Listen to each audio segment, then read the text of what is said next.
તો જેને ખરેખર જનતાને ઉપયોગી બનવું છે એના માટે આ પૈસા ઓછા છે. જેને જનતાને મળવું જ નથી ચૂંટણી જીત્યા પછી એને તો 5,000 આપો તોય વધુ છે. દુનિયાના ઇતિહાસમાં કોઈ પાર્ટીની તાકાત નથી કે નેતા બનાવે. નેતા હંમેશા જનતા બનાવે. અમારી કરતા મોટા હોદ્દા ભાજપવાળા પાસે છે તોય ગામમાં જવાતું નથી, લોકો જોડો લઈને વાહે. 1,37,000 એક ધારાસભ્યનો, ગુજરાતના ધારાસભ્યના ભથ્થા સહિતનો પગાર છે, જે રીતે મારી માહિતી છે એ પ્રમાણે. તમને એવું લાગે છે કે 1,37,000 જનતાની સેવા માટે આપવામાં આવતો પગાર એક ધારાસભ્યને કહેવાય છે સેવક અને અપાય છે પગાર, તો તમને એવું લાગે છે કે આ પગાર અપાય છે તો પછી સત્ર શા માટે આટલા ટૂંકા, શા માટે એમના માથે કોઈ ભારણ નહીં, શા માટે એવું ન બની શકે કે વિધાનસભાની અંદર મહિનાની અંદર 2 વખત સત્ર બોલાવવામાં આવે કે મહિનાની અંદર 10 દિવસ કામ કરવામાં આવે? આ વ્યવસ્થામાં તમને શું લાગે છે? તમે પહેલી વખત ધારાસભ્ય બન્યા ને વિધાનસભા ગયા પછી. આ એક છે ને કોમ્પ્લિકેટેડ પ્રશ્ન છે, જટિલ પ્રશ્ન છે. રાઈટ. આ જટિલ પ્રશ્નના અનેક પહેલું છે. રાજકીય રીતે આપણે જોઈએ તો ભાઈ આ ધારાસભ્યો સેવા કરવા આવ્યા અને પગાર લે છે વગેરે વગેરે એવું લાગે.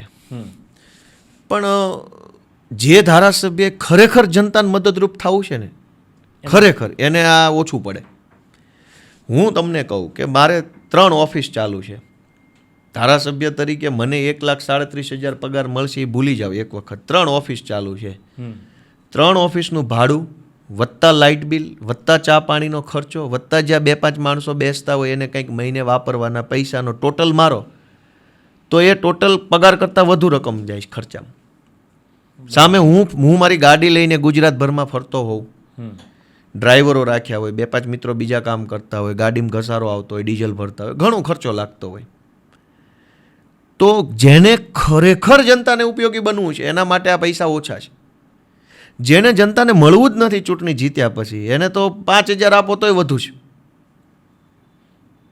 એટલે સેવાનો પગાર છે એવું નથી.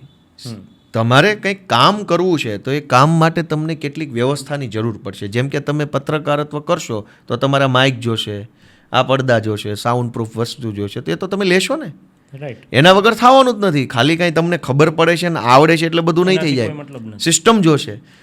તો દરેક ધારાસભ્ય પાસે સિસ્ટમ હોવી જોઈએ.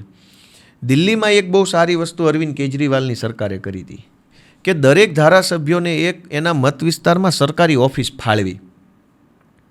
ગુજરાતમાં શું છે કે કોઈ ધારાસભ્યની કોઈ ઓફિસ જ નથી. એ તો જેને ઈચ્છા હોય એ ખોલે, ન ઈચ્છા હોય ના ખોલે. પર્સનલ કાર્યાલય. હા, એટલે પર્સનલ કાર્યાલય ખોલે. ત્યાં બહુ તો એની પાર્ટીવાળા, એમાં એની પાર્ટીમાં એના ગુટના હોય, એના જૂથના એટલા જ આવે. જનતાએ જવું હોય ક્યાં જવાનું? અથવા ધારાસભ્ય જનતાને રૂબરૂ મળવાના કોઈ દિવસો નથી. તો ધારાસભ્યો માટે કંઈક એવું બનાવે સરકાર કે ભાઈ એક તો મત વિસ્તારમાં ફરજિયાત એક ઓફિસ હોવી જોઈએ કે ભાઈ આ સરકારી ઓફિસ. મામલતદાર ઓફિસની અંદર અથવા પ્રાંત કચેરીની અંદર એક રૂમ ફાળવવો જોઈએ. સાંસદો માટે હોય છે એવું. સાંસદોને કલેક્ટર કચેરીમાં એક રૂમ ફાળવે છે ઓફિસ તરીકે દરેક સાંસદોને કલેક્ટર ઓફિસમાં, જેથી કરીને એની પરમેનન્ટ ઓફિસ. ધારાસભ્યની કોઈ ઓફિસ જ નથી તો આને મળવાનું ક્યાં? બીજું કે ધારાસભ્ય લોકોને મળવા માટેનો એ મહિનામાં કમસે કમ 2-5 દિવસ ફિક્સ હોવા જોઈએ કે આ દિવસે એ માણસ ત્યાં જ મળશે. તો ભલે કામ થાય કામ ન થાય પણ લોકો સામને મળીને ચર્ચા તો કરીએ કે, અને અથવા તો એમના પ્રશ્નો તો રજૂ કરી શકે તો ખ્યાલ આવે. અત્યારે ગુજરાતમાં એવું કાંઈ છે નહીં અને લોકોય નથી જાણતા આ બધી વસ્તુ. લોકોની પોતાની ડિમાન્ડ નથી. પાછું લોકોની થોડી ડિમાન્ડ છે એવી કાંઈ. લોકોની ડિમાન્ડ શું છે કે ભાઈ અમારા ઓપનિંગમાં આવવું જોશે, લગ્નમાં આવવું જોશે, બેસણામાં આવવું જોશે, અમારા બાબલાના જન્મ આવી જ. તો પબ્લિકને તો વર્ષોથી આમ જ છે ભાઈ. આવી જ અપેક્ષા છે કે આ કરો એટલે ભયો. મને ખૂબ લોકોએ સલાહ સૂચન કર્યું કે ભાઈ તમે બીજું કાંઈ કરો ન કરો પણ બેસણામાં ફરજિયાત જાજો. નો ડાઉટ આપણે જ્યાં પોસિબલ હોય ત્યાં જઈએ, કેમ કે હાજર હોઈએ. વ્યવસ્થાની વાત છે. આપણે હાજર હોઈએ તો જઈએ, નજીકમાં હોઈએ તો જઈએ. હવે હું હોવ અમદાવાદમાં અને કોઈ અમરેલીમાં કોઈ દુર્ઘટના બને તો આપણે નથી પહોંચી શકતા. તો જવું જોઈએ, આપણી જવાબદારી છે. પણ એટલા પૂરતો જ માણસ ધારાસભ્ય બનાવી દેવો એ બરાબર વાત નથી ને એમ. ગોપાલભાઈ, એક વાત લોકોના મુખ્ય ચર્ચાઈ રહી છે જ્યારે અમે લોકો જનતા વચ્ચે જઈ રહ્યા છીએ ત્યારે, કે અત્યારે આમ આદમી પાર્ટી પાસે 5 થી 6 કે 7 નામો છે. ધારો કે ઈસુદાન ગઢવી, ગોપાલ ઇટાલિયા, ચૈતર વસાવા, મનોજ સોરઠિયા, એ જે લોકો લડે છે, પ્રવીણ રામ. તો તમને એવું લાગે છે કે તમારે જો વિધાનસભા 2027ની અંદર સારો સ્કોર કરવો હશે અને સ્થાનિક સ્વરાજ્યની ચૂંટણીની અંદર મજબૂતાઈથી લડવું હશે તો તમારે એક એવા આઈડેન્ટિકલ લોકો જોશે કે જે તાર્કિક રીતે તમે અથવા તો ઈસુદાનભાઈ કે જે લોકો 5-7 લોકો લડી શકે છે એવી જ રીતે લડાયક મિજાજના અને એવું જ કામ કરી શકે અને એના માટે આમ આદમી પાર્ટી અત્યારે શું કઈ પ્રકારનું સ્ક્રીનિંગ કરે છે કે કઈ પ્રકારનું આયોજન છે? એટલે ભૂમિતભાઈ એમાં એવું છે કે નેતા કોઈ દિવસ પાર્ટી બનાવી શકે નહીં.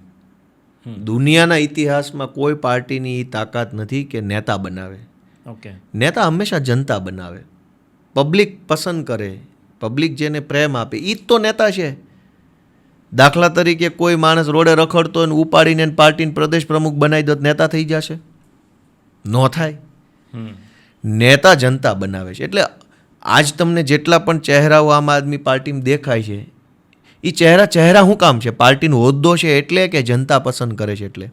જનતા એમને પસંદ, જનતા પસંદ કરે છે એટલે જ તો નેતા છે. કાંઈ અમારી પાસે હોદ્દા મોટા છે એટલે થોડા નેતા છે? અમારી કરતાં મોટા હોદ્દા ભાજપવાળા પાસે છે. તો એ ગામમાં જવાતું નથી, લોકો જોડો લઈને વાહે થાય છે. તો પાર્ટીમાં જે કાંઈ લોકો છે એ સંઘર્ષથી ઉપર આવેલા લોકો છે. હજુ અનેક યુવાનો, અનેક અમારા કાર્યકર્તાઓ સંઘર્ષ કરે છે. જનતા એને તે કાલ મોટું માન પાન ને સ્થાન આપશે ત્યારે દેખાશે. અત્યારે ચાલુ છે સૌની પોતપોતાનું એક સંઘર્ષનો એક તબક્કો છે ને. કોઈ તાલુકા લેવલના સંઘર્ષમાં છે, કોઈ જિલ્લા લેવલમાં છે, કોઈ 2 જિલ્લા લેવલમાં છે, કોઈ રિજિયન લેવલ. તો ચાલુ છે. જેમ જેમ એમના સંઘર્ષથી ઘડાતા જશે એમ એમ ઉપર આવતા જશે. પાર્ટીની કોઈ તાકાત ક્યાંય હોતી નથી દુનિયા આખીમાં. કેજરીવાલને કઈ પાર્ટીએ નેતા બનાવ્યા? પહેલા નેતા હતા પછી પાર્ટી બની ને. કેજરીવાલમાં શું થયું? પહેલા નેતા હતા પછી ને પાર્ટી બની. એટલે પાર્ટી, દુનિયાની કોઈ પાર્ટી કોઈને નેતા ન બનાવી શકે. આપણો એ ભ્રમ છે કે પાર્ટીના બેનર ઉપર ફોટો આવી જાય, માઇકમાં નામ આવી જાય, કે આપણને મીડિયામાં 2 બાઇટ આપવાનો તક મળી જાય એટલે બહુ મોટો, એવું કાંઈ હોય નહીં. જનતાનું શું લેવા દેવા છે? સત્યાત મંથનની યુટ્યુબ ચેનલ સબસ્ક્રાઇબ કરવાનું અને બેલ આઇકોન પ્રેસ કરવાનું, સાથે જ સત્યાત મંથનનું ફેસબુક પેજ લાઇક અને ફોલો કરવાનું અને ઇન્સ્ટાગ્રામ પેજ સાથે જોડાવાનું પણ આપ ચૂકશો નહીં. અત્યારે બસ આટલું જ. મને આપશો રજા. આપ જોડાયેલા રહો સત્યાત મંથન સાથે. નમસ્કાર.